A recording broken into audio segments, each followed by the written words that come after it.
It's no secret that California has one of the most progressive governments in the world when it comes to renewable energy.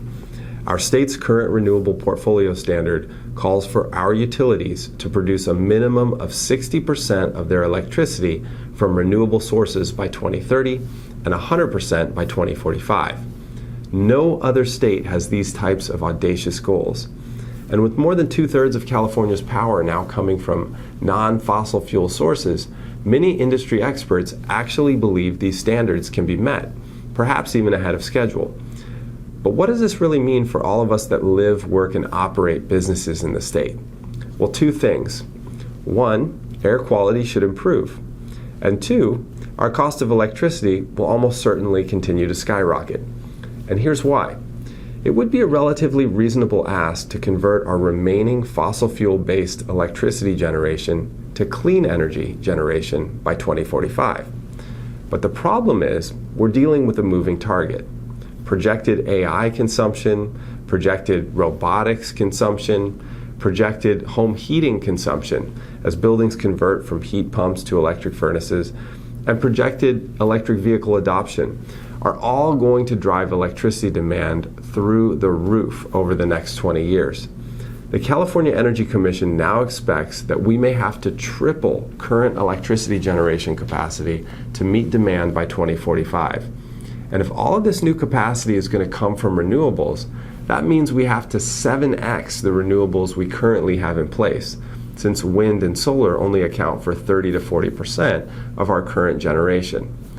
That's a challenge. The CPUC estimates that just to convert our remaining non-renewable generation to renewables, it's going to take about $30 billion in infrastructure spending over the next 10 years.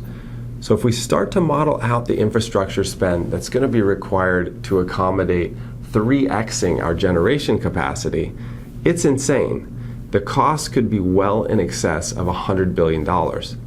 And this is going to be reflected on everyone's bill.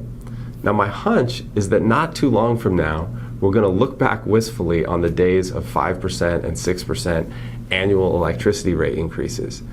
Now, I'm not saying that the renewable portfolio standards weren't necessary. My personal opinion is that the original state Senate bill that put this concept in place is one of the single most important milestones in the global fight against climate change.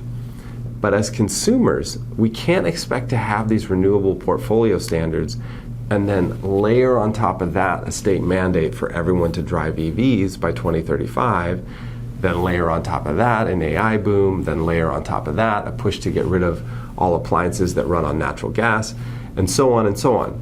You can't expect to put all of these mandates in place and have all of these elements come together at one time and not cause an absolute nightmare when it comes to transmission capacity, or an absolute nightmare when it comes to billing rates. We are in for enormous electricity price hikes as a result of everything that's going on. But there is a silver lining. As the price of electricity goes up, the value of generating your own power is also going up. So if you decide to participate in the distributed generation revolution as a commercial property owner, all of these nightmare scenarios that I'm talking about are actually going to work to your advantage. You'll simply become another supplier in the market and be able to take advantage of the demand versus supply imbalance. And you'll ultimately be benefiting the environment at the same time. Now, if you'd like to learn more about how to best capitalize on our state's transition to renewables, please check out the link below.